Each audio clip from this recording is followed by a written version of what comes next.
ከእግር ጥፍሩ እስከ ራስ ፀጉሩ ድረስ ክፉኛ በሚያሰቃይ ቁስል ተመትቶ መሬት ላይ ተቀምጧል።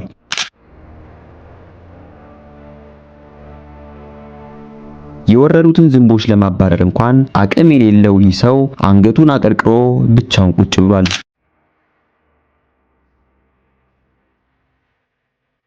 ሐዘኑን ለመግለጽ አመድ ላይ ተቀምጦ የቆሰለ ገላውን በገል ያካል። ብዙ ነገር አጥቷል። የነበረው ግርማ ሞገስ ሁሉ ጠፍቷል። ወዳጆቹ፣ ጎረቤቶቹና ዘመዶቹ ትተውታል። ትናንሽ ልጆች እንኳን እያሾፉበት ነው። አምላኩ እግዚአብሔርም እንደተው ተሰምቶታል። ይህ ሰው ኢዮብ ነው። አምላክ ስለ እርሱ ሲናገር በምድር ላይ እንደሱ ያለ ሰው የለም ብሎ ነበር። መከራ ወይም ያልታሰበ አደጋ ደርሶብሃል ከሆነ የኢዮብ ታሪክ በእጅጉ ሊያጽናና ይችላል። ውድ የዚህ ቻናል ቤተሰቦች በዛሬ ፕሮግራማችን የጻድቁ የኢዮብን ታሪክ እናያለን። ይህንን ቻናል ሰብስክራይብ በማድረግ እንዲህ አይነት ፕሮግራሞች እንዲደርሷችሁ አድርጉ። ቪዲዮንም ላይክ በማድረግ ጀምሩ።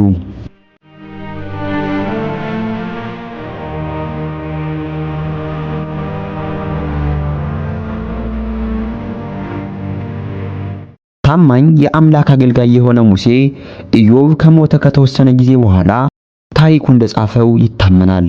ሙሴ ኢዮብ ያጋጠሙትን ነገሮች ብቻ ሳይሆን በወቅቱ በሰማይ ላይ ተከናውነው የነበሩ ነገሮችንም ጭምር በመንፈስ ተመርቶ ገልጾልናል። ዘገባው የሚጀምረው ኢዮብ ደስተኛ ሕይወት ይመራ እንደነበር በመተረክ ነው። ኢዮብ በአውስጢድ ምድር የሚኖር ታዋቂና የተከበረ ሀብታም ሰው ነበረ።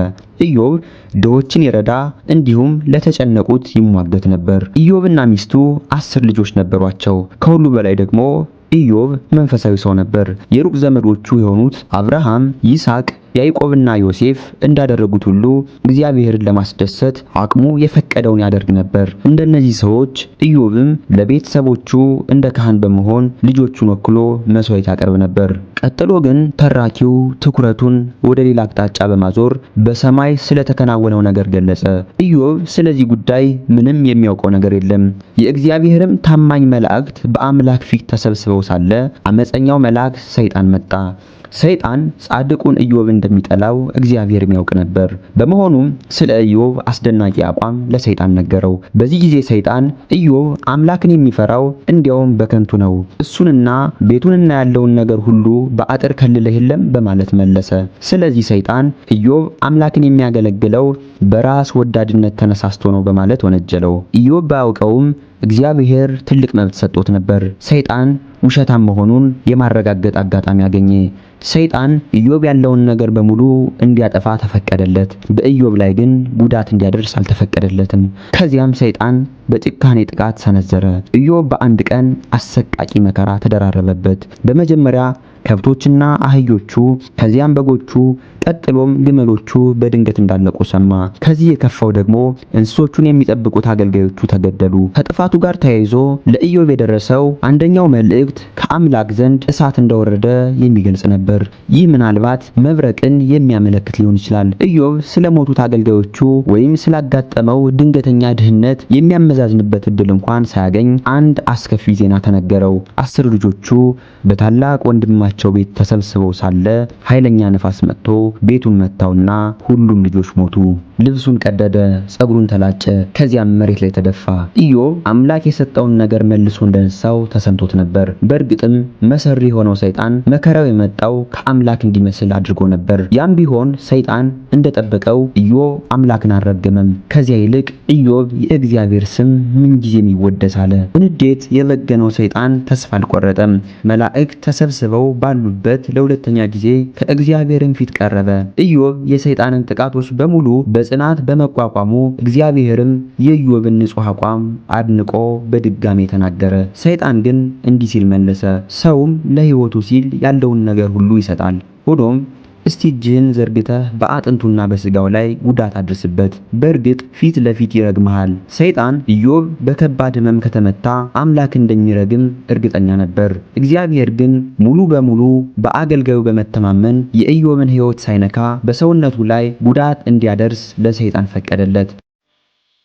ኢዮብ በመግቢያው ላይ በተጠቀሰው አሳዛኝ ሁኔታ ውስጥ የገባው በዚህ ጊዜ ነበር። ሚስቱን ብትሆን በጣም ታሳዝናለች። 10 ልጆቿን ማጣቷ ያስከተለባት ሐዘን ሳያንስ ባሏ በበሽታ ሲማቅቅ ለማየት ተገዳለች። በጭንቀት ተውጣ አሁንም በንጹህ አቋምህ እንደጸና ነው አምላክን እርገምና ሙት አለችው።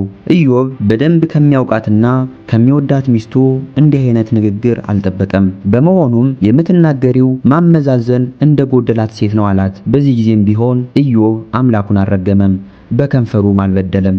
ኢዮብን የሚያውቁ 3 ሰዎች ወይም ታሪኩ እንደሚለው ጓደኞቹ የደረሰበትን ነገር ሲሰሙ እሱን ለማጽናናት መጡ። ከርቀት ሲያዩት እሱ መሆኑን እንኳን ለመለየት አልቻሉም። ቆዳው ከመጥቆሩና ከመታመሙ የተነሳ የቀድሞ ገጽታው ጨርሶ የለም። እነዚህ 3 ሰዎች ድምጻቸውን ከፍ አድርገው በማልቀስና ራሳቸው ላይ አቦራ በመነስነስ ያዘኑ መስለው ለመታየት ሞከሩ። ከዚያም ጸጥ ብለው ከኢዮብ ጋር መሬት ላይ ተቀመጡ። 1 ሳምንት ሙሉ አንድም ቃል ሳይተነፍሱ ቀንና ሌሊት መሬት ላይ ቁጭ አሉ። ዝም ያሉት ለማጽናናት ብለው አይደለም፣ ምክንያቱም ያለበትን ሁኔታ ለማወቅ ምንም ጥያቄ አልጠየቁትም። የተረዱት ማንም ሰው ሊያስተውል የሚችለውን ነገር፣ ይኸውም ስቃዩ በጣም ከባድ መሆኑን ብቻ ነው። በመጨረሻም ኢዮብ ራሱ መናገር ጀመረ። በስቃይ ተሞልቶ የተወለደበትን ቀን ረገመ። የሐዘኑ ዋና መንስኤ ምን እንደሆነም ገለጸ። ያሳዘነው ዋነኛ ነገር መከራ ያመጣበት አምላክ እንደሆነ ማሰቡ ነው። ኢዮብ እምነቱ ባይጠፋም ማጽናኛ በእጅጉ ያስፈልገው ነበር። 3ቱ ሰዎች መናገር ሲጀምሩ ግን ኢዮብ ዝምታቸው የተሻለ እንደነበር ተገነዘበ። የኢዮብ አጽናኝ ተብዬዎች ከተናገሩት ነገር አንዳንዱ ጎጂ ላይመስል ይችላል። ምክንያቱም ብዙ ሰዎች ደጋግመው እንደሚያነበንቡት አምላክ ታላቅ እንደሆነ፣ ክፉ ሰዎችንም እንደሚቀጣና ለጥሩ ሰዎች ወረታቸውን እንደሚከፍል ተናግረዋል። ሆኖም ከመጀመሪያው አንስቶ ንግግራቸው ደግነት የጎደለው ነበር። እነሱም በንግግራቸው አምላክ ጥሩ ነው፣ እንዲህም ክፎችን ይቀጣል። ኢዮብ ቅጣት እየደረሰበት እንደሆነ ግልጽ ነው። ስለዚህ ኢዮብ የሆነ ክፋት ፈጽሟል ማለት ነው በማለት ይናገሩ ነበር። ኢዮብ በስውር የፈጸመው ኃጢአት እንዳለ እርግጠኞች ነበሩ። ኢዮብ መከራ የደረሰበት በጥፋቱ እንደሆነ ተሰምቷቸዋል። ጠያቂዎች በንግግራቸው የኢዮብ ልጆች የሆነ የፈጸሙት ኃጢአት እንዳለና መሞት እንደሚገባቸው ተናገሩ። ኢዮብም የደረሰበት መከራ ሳያንስ የጓደኞቹ ትችት በእንቅርት ላይ ጆሮ ደግፎ ሆነበት። በመጀመሪያውንም ቢሆን እንዳመጣለት እንደሚናገር እንዲሁም የሚናገረው ቃል ተስፋ የቆረጠ ሰው ንግግር እንደሆነ ገልጾ ነበር። ለምን እንዲህ እንዳለ መረዳት አያዳግትም። እንዳመጣለት የተናገረው በከፍተኛ ሐዘን ስለተዋጠ ነው። ስለ ጉዳዩ የነበረው ግንዛቤም በጣም ውስን ነበር። በእሱና በቤተሰቡ የደረሰው መከራ ድንገተኛ ስለሆነ መለኮታዊ ምንጭ ያለው ስለሚመስል መከራውን ያመጣበት እግዚአብሔር እንደሆነ ደምድሞ ነበር። ከበስተጀርባ ስለነበሩ ነገሮች ምንም ዕውቀት ስላልነበረው ባየው ነገር ተመስርቶ የተሳሳተ መደምደሚያ ላይ ደረሰ። ያም ቢሆንም ኢዮብ ጠንካራ እምነት ያለው ሰው ነበር። ከጓደኞቹ ጋር ባደረገው ክርክር ላይ የተጠቀሰው አብዛኛው ሐሳብ ለዚህ ማስረጃ ይሆናል። የተናገራቸው ቃላት ዛሬም ድረስ ትክክል፣ ማራኪና አበረታች ናቸው። በተጨማሪም ኢዮብ 3 አጽናኝ ተብዬዎች ያቀረቡት ሐሰተኛ ሐሳብ በንጹህ አቋሙ ላይ የተሰነዘረ ጥቃት እንደሆነ ገብቶት ነበር። የሰነዘሩት ሐሳብ የእነሱን አፍ ያዘጋውን ረጅሙን ንግግሩን እንዲናገር አነሳስቶታል። ኢዮብ ንጹህ አቋም ከዕለት ተዕለት ሕይወቱ ጋር የተያዘ እንደሆነ ተገንዝቦ ነበር። በመሆኑም በአኗኗሩና በምግባሩ ንጹህ አቋሙ እንደጠበቀ ተናገረ። ለምሳሌ ከማንኛውም አይነት ጣዖት አምልኮ እንደራቀ፣ ሌሎችን በአክብሮትና በደግነት እንደያዘ፣ ለትዳሩ ታማኝ በመሆኑ የሥነ ምግባር ንጽህናውን እንደጠበቀና ከሁሉ በላይ ደግሞ ብቸኛው እውነተኛ አምላክ የሆነውን እግዚአብሔርን በታማኝነት እንዳገለገለ ገለጸ። በመሆኑም ኢዮብ በሙሉ ልቡ እስከ ሞት ድረስ ንጹህ አቋሜን አላቋሽሽም ማለት ችሎ ነበር። ይሁንና የኢዮብ ታሪክ በዚህ አላበቃም። የራሱን ጽድቅ በማረጋገጥ ላይ ከማተኮሩ የተነሳ ሚዛኑን ስቶ ነበር። በዚህ ምክንያት ለአምላኩ ጥብቅና ሳይቆም ቀርቷል። በመሆኑም እርማትና መንፈሳዊ እርዳታ ያስፈልገው ነበር። ደግሞም ስቃዩና ሐዘኑ ስላለቀቀው እውነተኛ ማጽናኛ ያስፈልገዋል። ታዲያ እግዚአብሔርን በእምነትና በንጹህ አቋም ረገድ ምሳሌ ለሚሆነው ለዚህ ሰው ምን ያደርግለት ይሆን? በመጨረሻም ጸጥታ ነገሰ። የሚሰማው በአረቢያ በረሃ ውስጥ የሚነፍሰው ሞቅ ያለ ነፋስ ብቻ ሳይሆን አይቀርም። ኢዮብ የተሰማውን ሁሉ ተናግሮ ስለጨረሰ ዝም ብሏል። ሶስቱን ጥያቄዎች እስቲ ወንድ ከሆናችሁ ተናገሩ በሚል ስሜት በብስጭት ሲያፋጥባቸው ይታያል። እነሱ ግን ጠማማ ንግግራቸው፣ ከንቱ ቃላቸውና ጎጂ ወቀሳቸው ውጤት አልባ መሆኑን ሲያዩ መሬቱን ከመመልከት ውጭ ሌላ ምንም ነገር ሊያደርጉ አልቻሉም። ኢዮብ ንጹህ አቋሙን እንደጠበቀ ለማሳመን ከመቼውም ጊዜ ይበልጥ ቆርጧል። የኢዮብ ታሪክ እስካሁን ያልተጠቀሰ አንድ ሰው ያስታውቀናል። በቦታው ኤሊሁ የተባለ ወጣት ነበር። ኤሊሁ በዕድሜ የሚበልጡት ሰዎች ሲከራከሩ ጸጥ ብሎ ያዳምጥ ነበር። ሆኖም የሰማው ነገር አላስደሰተውም። ኤሊሁ በኢዮብ ተቆጥቷል። ኢዮብ ከአምላኩ ይልቅ ራሱን ጻድቅ ለማድረግ ስለሞከረ ኤሊሁ በጣም አዘነ። ያም ቢሆን ኤሊሁ የኢዮብን ስሜት ተረድቶት ነበር። ስቃዩንና ቅንነቱን ያስተዋለ ከመሆኑም ሌላ ኢዮብ ደግነት የሚንጸባረቅበት ምክርና ማጽናኛ እንደሚያስፈልገው ተገንዝቧል። ኤሊሁ በሶስት የሐሰት አጽናኞች መበሳጨቱ ምንም አያስገርምም። ከሁሉ የከፋው ደግሞ አምላክን እንኳን ክፉ እንደሆነ አድርጎ የሚያቀርብ ጠማማ ንግግር መናገራቸው ነው። ኤሊሁ ከዚህ በላይ ዝም ብሎ መቆየት አልቻለም። እኔ በዕድሜ ትንሽ ነኝ፣ እናንተ ግን ትላልቆች ናችሁ ሲል ኤሊሁ ንግግሩን ጀመረ። ለእናንተ ካለኝ አክብሮት የተነሳ ከመናገርም ዝም አልኩ፣ ደግሞም የማውቀውን ለመናገር አልደፈርኩም አላቸው። ከዚህ በላይ ግን ዝም ሊል አልቻለም። ኤሊሁ ንግግሩን በመቀጠል ዕድሜ በራሱ ሰውን ጥበበኛ አያረገውም፣ ትክክለኛውን ነገር የሚያስተውሉትም በዕድሜ የገፉ ሰዎች ብቻ አይደሉም አለ። ኤሊሁ ቀጥሎ የተናገረው ረጅም ሐሳብ እነዚህ ቃላት እውነት መሆናቸውን የማረጋገጥ ነበር። የተናገረበት መንገድ ከሶስቱ ሰዎች ጨርሶ የተለየ ነው። ኤሊሁ ቀጥሎ የተናገረው ረጅም ሐሳብ እነዚህ ቃላት እውነት መሆናቸውን የማረጋገጥ ነበር። የተናገረበት መንገድ ከሶስቱ ጨርሶ የተለየ ነው። ኤሊሁ ኢዮብን በንቀት እንደማያናግረው እንዲሁም በቁስሉ ላይ ሌላ ቁስል እንደማይጨምርበት አረጋገጠለት። በተጨማሪም ኢዮብን በስሙ በመጥራትና አጽናኝ ተብዬዎች ያደረጉበትን ነገር በማውገዝ ለእሱ ያለውን አክብሮት አሳይቷል። በትህትና አሁን ግን ኢዮብ እባክህ ቃሌን ስማ አለ። ኤሊሁ እንዲህ ሲል ለኢዮብ ግልጽ ምክር ሰጠው። እነዚህን ቃላት ስሰማ ቆይቻለሁ። ከበደል ነፃ ነኝ፣ ንጹህ ነኝ፣ ጥፋትም የለብኝም። አምላክ ግን እኔን ለመቃወም ምክንያት ይፈልጋል። ኤሊሁ ትክክል እንደሆንክ በጣም እርግጠኛ ከመሆን የተነሳ እኔ ከአምላክ ይበልጥ ጻድቅ ነኝ ትላለህ በማለት ዋናው ችግር ምን እንደሆነ ገለጸ። ኤሊሁ ይህንን አስተሳሰብ ዝም ብሎ ሊያልፈው አልቻለም። በመሆኑም እንዲህ ማለትህ ትክክል ስላልሆነ እመልስሃለሁ አለው።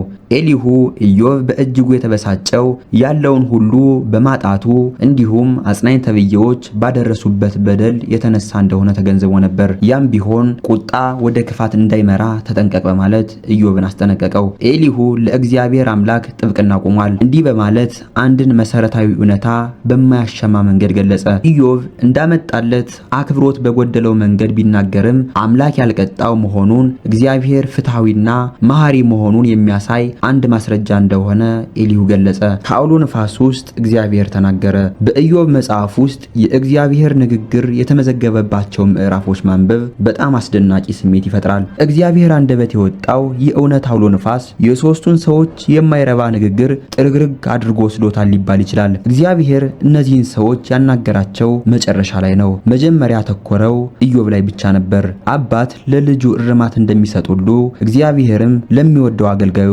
እርማት ሰጠው። እግዚአብሔር ኢዮብ የደረሰበትን መከራ ያውቃል። እግዚአብሔር የሚወዳቸው ልጆች መከራ ሲደርስባቸው ምንጊዜም ያዝናል። በመሆኑም ለኢዮብ በጣም አዝኖለታል። በሌላ በኩል ደግሞ ኢዮብ ያለ ዕውቀት በመናገር ችግሩን እያባባሰ እንዳለ ተገንዝቧል። ስለዚህ እግዚአብሔር ብዙ ጥያቄዎችን በማቅረብ ለኢዮብ እርማት ሰጠው። ጥያቄውን ሲጀምር ምድርን በመሰረትኩ ጊዜ አንተ የት ነበርክ? ማስተዋል አለኝ የምትል ከሆነ ንገረኝ አለው። በጽንፈ ዓለም ውስጥ ያለው የፍጥረት ሥራ ሀብሎ ሲጀምር አጥቢያ ከዋክብት ማለትም የአምላክ መላእክት በደስታ ጮሆ ነበር። መቼም ኢዮብ ይህንን እንደማያውቅ ግልጽ ነው። ከዚያም እግዚአብሔር አምላክ ለኢዮብ እርማት መስጠት አስተሳሰቡን እንዲያስተካክል ረዳው።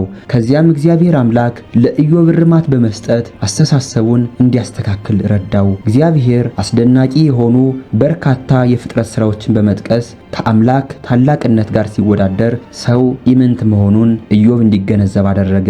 ኢዮብም አምላክ የሰጠውን እርማት በትህትና ተቀበለ። እግዚአብሔር ከአንጀት የሚራራ መሐሪ በመሆኑ ለኢዮብ ጤንነቱን የመለሰለት ሲሆን ሀብቱንም ከበፊቱ እጥፍ አድርጎ ሰጠው። እንዲሁም 10 ልጆች በመስጠት ባረከው። ኢዮብ ከባድ ፈተና ቢደርስበትም ንጹሕ አቋሙን ጠብቆ ከእግዚአብሔር ጎን በመቆሙ ሰዎች ፈተና ሲደርስባቸው ለአምላክ ታማኝ እንደማይሆኑ ሰይጣን ስለሰነዘረው ክስ አጥጋቢ መልስ ሰጥቶታል። የጻድቁ የኢዮብ ታሪክ በእምነት መጽናት፣ በተስፋ መኖርና መታገስን ያስተምረናል። የትኛውንም አይነት መከራም ሆነ ችግር ለማለፍና ጠላትን ለማሸነፍ የሚረዳን ኃይል እምነት መሆኑንም ከእርሱ የተጋድሎ ሕይወት እንረዳለን። እምነት ሲኖር ተስፋ እናገኛለን፣ ተስፋም ወደ አምላካችን ያቀርበናል። ውድ ቤተሰቦች የዛሬ ታሪካችን ይህንን ይመስላል።